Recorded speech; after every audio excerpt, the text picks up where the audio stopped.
बच्चों हमारा चल रहा है अध्याय 3 विद्युत धारा और आज हम पढ़ने जा रहे हैं सेल तथा उसका विद्युत वाहक बल।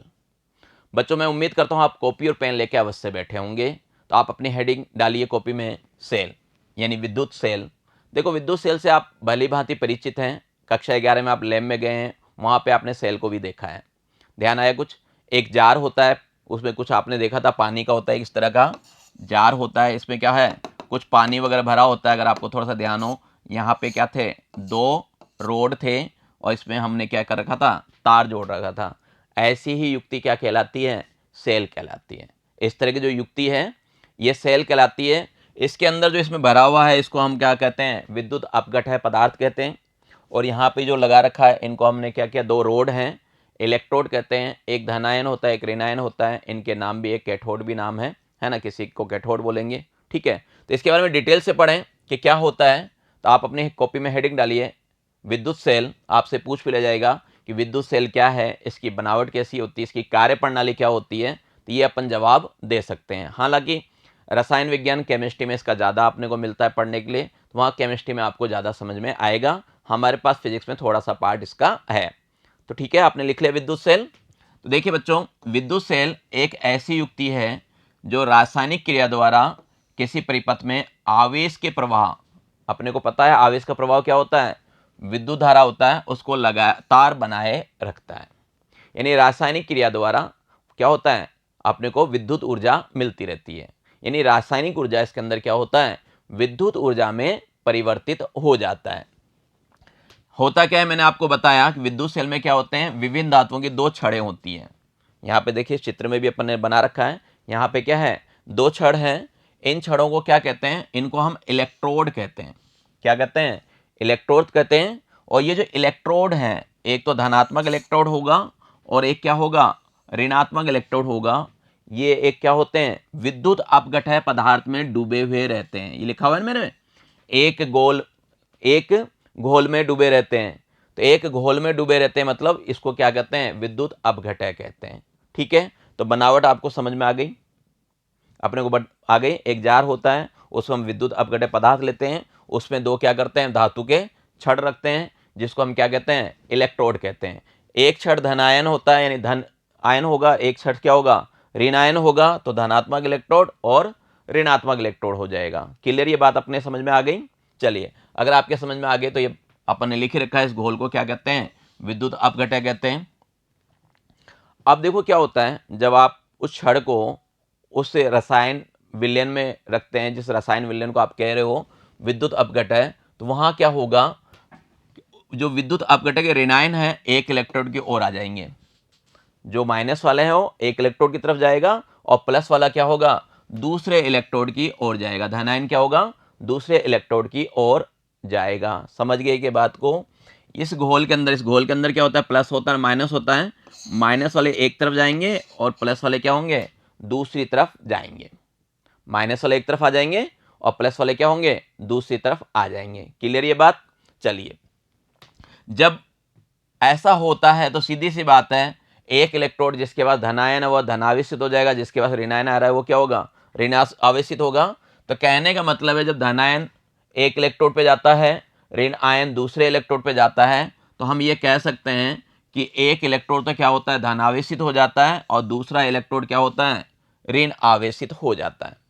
ठीक है, क्लियर यहां तक बात? हमने क्या क्या, एक जार ले रखा है, विद्युत अपघटय है, उसमें दो हमने रोड लगा रखे हैं, जिसको हमने क्या कह रखा है, इलेक्ट्रोड कह रखा है। और ऐसा करने से क्या हो गया, विद्युत अपघटय के पदार्थ धनायन एक इलेक्ट्रोड पे चला जाएगा, ऋणायन दूसरे इलेक्ट्रोड पे चला जाएगा। क्लियर यहां तक? अब हम क्या करते हैं, इसमें आवेश प्रवाह के लिए क्या करते हैं, ये जो इलेक्ट्रोड हैं इसको किसी तार से जोड़ देते हैं। यहाँ पे जो अपने पास इलेक्ट्रोड हैं, इनको किसी तार से हम क्या करते हैं, जोड़ देते हैं। जैसा ही आप तार से जोड़ोगे तो क्या होगा, तार में आवेश प्रवाहित होने लग जाएगा। कहने का मतलब, तार में क्या हो गई, धारा बहने लग गई। तार में क्या हो गई, धारा बहने लग गई। कैसे हुआ, सेल के भीतर जो है आपके पास क्या हो गया, विद्युत अपघटय है, इसमें क्या हुआ, रासायनिक क्रिया होती है। इसमें क्या होता है, इसको पूरा सेल कहते हैं। इस विद्युत अपघटय में क्या हो गया, रासायनिक क्रिया होने लग गई। और ये रासायनिक क्रिया क्या करती है, आवेश की पूर्ति करती रहती है। आवेश देती रहती है। जो रासायनिक क्रिया होती है इससे लगातार क्या होता है, इलेक्ट्रोडों को आवेश मिलता रहता है। ठीक है, इससे लगातार क्या होगा, इलेक्ट्रोडों को क्या होगा, आवेश मिलता रहेगा। यानी आवेश का प्रभाव क्या होता है, लगातार रहता है, निरंतर चलता रहता है। समझ गए बात को, आवेश का जो प्रवाह है वो क्या होता है, निरंतर चलता रहता है। कहने का मतलब है कि जो बाह्य परिपथ में ऋणात्मक इलेक्ट्रोड है, अभी आपने देखा एक को धनायन मिला, एक को ऋणायन मिला, इनके स्पेशल नाम भी है, इनके क्या है, स्पेशल नाम भी है। जो ऋणात्मक इलेक्ट्रोड होगा उसको हम कैथोड कहेंगे, ठीक है, और जो धनात्मक होगा उसको हम क्या कहेंगे, एनोड कहेंगे। ठीक है, इसमें क्या होता है, जो इलेक्ट्रॉन होता है वो क्या होता है, माइनस वाले से यानी ऋणात्मक से निकलकर धनात्मक की ओर जाता है। क्यों जाता है, इलेक्ट्रोड माइनस में, माइनस ज़्यादा है, वहां से इलेक्ट्रॉन निकलता है और धनात्मक की ओर जाता है। इस बात को आप अच्छी तरह नोट करेंगे और याद भी रखेंगे कि बाह्य परिपथ में ऋणात्मक इलेक्ट्रोड से इलेक्ट्रॉन निकलकर धनात्मक इलेक्ट्रोड पर जाते हैं। ठीक है, धनात्मक इलेक्ट्रोड पर जाते हैं। सेल के अंदर जो अपने पास क्या आ रही है, विद्युत अपघटन की रासायनिक क्रिया है ना, इसके कारण सेल के अंदर जो आपकी विद्युत अपघटन की रासायनिक क्रिया है, इसके कारण एनोड, बताया मैंने आपको एनोड क्या होता है, बताइए, धनात्मक इलेक्ट्रोड, है ना। या तो हम धनात्मक इलेक्ट्रोड बोलेंगे या फिर इसको क्या कहेंगे, एनोड बोलेंगे, है ना। एनोड से इलेक्ट्रॉन निकलकर कैथोड पर पहुंचते हैं। एनोड से क्या होता है, निकलकर क्या होते हैं, कैथोड पे पहुंचते हैं। कहां पर, रोड पे ऊपर, है ना। दोनों में अंतर है, ध्यान रखना, घोल के अंदर अलग क्रिया हो रही है और ऊपर अलग क्रिया हो रही है। लेकिन वास्तव में क्या होता है, वास्तव में वहां इलेक्ट्रॉन का ऐसा कुछ होता नहीं है। वास्तव में विद्युत अपघटन में जो इलेक्ट्रॉन है ना, वो एक इलेक्ट्रोड से निकलकर दूसरे इलेक्ट्रोड पे नहीं जाते हैं, ऐसा नहीं होता। वहां पे क्या होते हैं, आयन चलते हैं। वास्तव में क्या होते हैं, आयन चलते हैं। सामान्य बोलचाल की भाषा में हम केवल इलेक्ट्रॉन के लिए बोल देते हैं। समझ रहे बात को। तो कुल मिला के परिपथ में क्या होता है, जब आपका परिपथ पूरा होता है तो इलेक्ट्रॉन क्या कर लेता है, पूरा चक्कर लगा लेता है। इलेक्ट्रॉन क्या करता है, पूरा चक्कर लगा लेता है। जब आप तार को खोल दोगे, अपन भी जानते हैं तार हटा देंगे तो क्या होगी, धारा बंद हो जाएगी। यहां पे भी ऐसा होता है कि बाह्य परिपथ में तार का संबंध विच्छेद कर देने पर, संबंध विच्छेद यानी हटा देंगे तो क्या होगा, रासायनिक क्रिया क्या होगी, बंद हो जाती है। जैसे तार को हटाते हैं, रासायनिक क्रिया क्या होती है, बंद हो जाती है। और जब रासायनिक क्रिया बंद होगी तो धारा का प्रभाव भी क्या होगा, बंद हो जाएगा। सीधी सी बात है। तो जैसे आप तार का संबंध विच्छेद करेंगे, रासायनिक क्रिया बंद हो जाएगी और धारा बहना भी वहां पे क्या होगा, बंद हो जाएगा। तो ये अपने सारी चीजें क्या है, सेल के बारे में। तो आप सेल को अच्छी तरह बता सकते हैं। अब देखें कि सेल कितने प्रकार के होते हैं। अब अपन ये पता करें कि आखिर सेल कितने प्रकार के होते हैं। मुख्यतः सेल दो प्रकार का है, एक तो है प्राथमिक सेल, दूसरा है द्वितीयक सेल। प्राथमिक यानी प्राइमरी सेल। देखो आपने कई बार देखा होगा, कुछ सेल तो ऐसे होते हैं जिसको चार्ज करके वापस चलाया जाता है। जैसे आपके मोबाइल की बैटरी है, अगर अपना मोबाइल डिस्चार्ज हो जाता है तो फिर से हम उसको क्या कर लेते हैं, चार्ज कर लेते हैं, वो चल लेता है। लेकिन कुछ सेल ऐसे भी होते हैं कि एक बार डिस्चार्ज हो गया, दोबारा चार्ज नहीं हो सकता, एक बार ही काम में आता है। तो बच्चों, ऐसे सेल जो एक बार ही काम में आते हैं उसको हम प्राइमरी सेल कहते हैं, और जो बार बार काम में आते हैं उसको हम सेकेंडरी सेल बोलते हैं। तो कहने का मतलब है, प्राथमिक सेल वो विद्युत सेल जिनमें से एक बार ही धारा प्राप्त की जा सकती हो, जिनमें से हम एक बार ही धारा प्राप्त कर सकते हैं, उसको हम क्या कहते हैं, प्राथमिक सेल कहते हैं। उसको हम क्या कहते हैं, प्राथमिक सेल कहते हैं। कहने का मतलब हो गया कि प्राथमिक सेलों का एक बार निरावेश होने के बाद, निरावेश का मतलब होता है डिस्चार्ज होने के बाद, उसको वापस से आवेशन यानी चार्ज नहीं होता है। जो प्राइमरी सेल होते हैं, जो प्राथमिक सेल होते हैं, अगर वो एक बार डिस्चार्ज हो जाते हैं तो दोबारा से चार्ज नहीं होते हैं। ठीक है, एग्जाम्पल अगर देना चाहते हैं कैसे, कौन कौन से एग्जाम्पल हैं, तो देखिए, शुष्क सेल, लेक्लांसी सेल और डैनियल सेल और वोल्टियर सेल, ये सारे क्या हैं, प्राइमरी सेल हैं अपने। ठीक है, सारे क्या हैं, प्राइमरी सेल हैं। सेकेंडरी की बात करें, द्वितीयक सेल की, तो इसको क्या किया जा सकता है, बार बार चार्ज किया जा सकता है। इसको हम क्या कर सकते हैं, बार बार चार्ज कर सकते हैं। कहने का मतलब वे विद्युत सेल जिनसे बार बार विद्युत धारा प्राप्त की जा सकती हो। चार्ज करने का मतलब धाराएं तो प्राप्त होंगे, तो ऐसे सेल जिनसे हम बार बार विद्युत धारा प्राप्त कर सकते हैं वो क्या कहलाते हैं, द्वितीयक सेल कहलाते हैं। देखा होगा कई बार बैटरी को अपन वापस चार्ज करते हैं फिर अपने काम आ जाता है, और कुछ बैटरियां ऐसी होती है कि एक बार काम में आ गया दोबारा नहीं आता है। देखा है ना अपने, टॉर्च की जो बैटरी होती है एक बार लगा देते हैं, जितना चलना होता है चल लेता है, वो खराब हो जाता है तो दोबारा उसको चार्ज नहीं कर पाते। तो दोबारा जिसको चार्ज नहीं कर पाते वो तो प्राथमिक सेल है, और जिसको आपने दोबारा चार्ज कर लिया तो वो क्या है, आपका द्वितीयक सेल है ना। तो द्वितीयक सेल को क्या कर सकते हैं, यानी डिस्चार्ज होने के बाद भी, है ना, उसको वापस से चार्ज किया जा सकता है। फॉर एग्जाम्पल, अगर अपन एग्जाम्पल देना चाहते हैं तो ये अपने पास सीसा संचायक सेल, ये इसका क्या है, एग्जाम्पल है। तो क्लियर, आपकी बात समझ में आ गई, प्राथमिक सेल समझ में आ गया, द्वितीयक सेल समझ में आ गया, सेल क्या होता है ये बात भी अपने क्या हो गई, क्लियर हो गई। क्लियर है, चलिए आगे बढ़ते हैं, हम चर्चा करते हैं सेल का विद्युत वाहक बल क्या होता है। जो सेल है अपने पास उसका विद्युत वाहक बल क्या होता है, जिसको हम शॉर्ट में EMF बोलेंगे, है ना।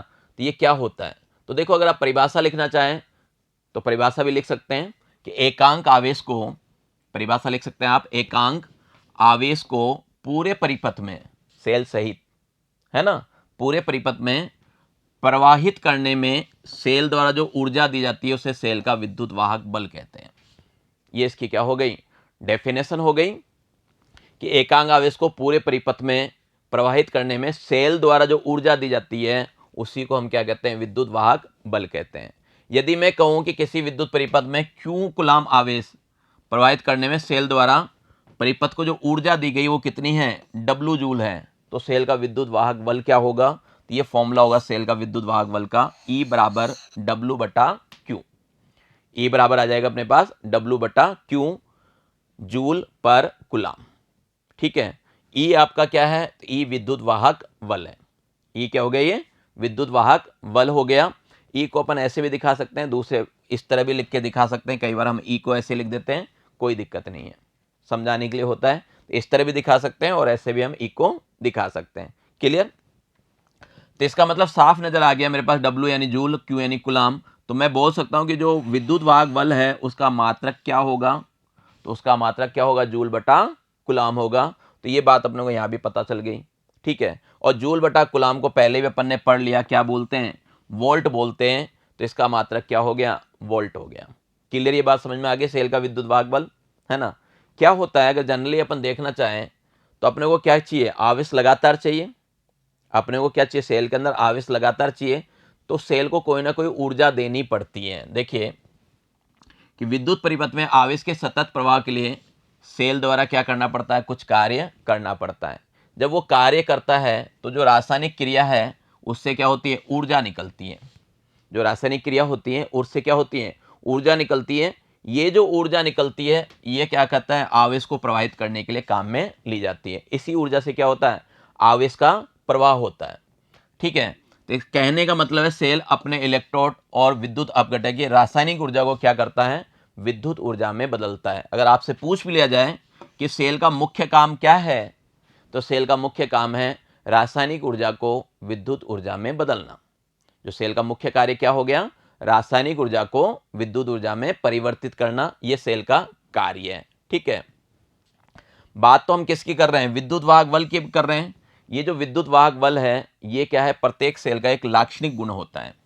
ठीक है, इसकी जो निर्भरता वगैरह है वो क्या है, सेल में जो आपके प्लेट हैं, है ना, और विद्युत अपघटक है, इसकी प्रकृति पे निर्भर करता है, कम होगा या ज़्यादा होगा, किस पे करेगा, आपने जो वो लिया है विद्युत अपघटक पदार्थ ले रखा है, घोल ले रखा है, कितना ले रखा है, उस पर डिपेंड करेगा। और जो आपने प्लेटें लगा रखी है उसके क्षेत्रफल पर निर्भर करता है। साथ में उन प्लेटों को जो रखते हैं अपन, उनके बीच की दूरी पर भी निर्भर करता है। लेकिन क्या होता है, ये जो विद्युत वाहक बल है प्लेट के आकार और उनके बीच की दूरी और विद्युत अपघटक की जो मात्रा है उस पर निर्भर नहीं करता है, उस पर ये कोई भी प्रभाव नहीं डालता है। इस बात का ध्यान रखना कि विद्युत अपघटक की प्रकृति पे तो निर्भर करता है, लेकिन उसकी मात्रा, अपन उसमें जो रोड डाल रखा है वो और उनके बीच की दूरी पे कहीं पे भी ये निर्भर नहीं करता। कौन, विद्युत वाहक बल। क्लियर, ये बात समझ गए बात को। यहां पे अपने पास एक शब्द आया है विद्युत वाहक बल, तो ऐसा लगता है जैसे बल होगा, है ना, लेकिन इस बल का मतलब नहीं है। विद्युत वाहक बल जो शब्द है एक केवल क्या करता है, भ्रांति उत्पन्न करता है, क्योंकि इसका मतलब कोई बल से नहीं है। विद्युत वाहक बल का मतलब कोई बल से नहीं है। ये क्या है, परिपथ में आवेश प्रवाह के लिए सेल द्वारा प्रति एकांक आवेश को दी जाने वाली ऊर्जा है।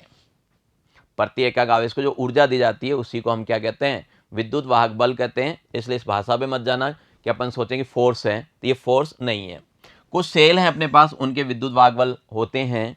जैसे मैं बात करूं शुष्क सेल, तो शुष्क सेल का विद्युत वाहक बल होता है 1.5 वोल्ट।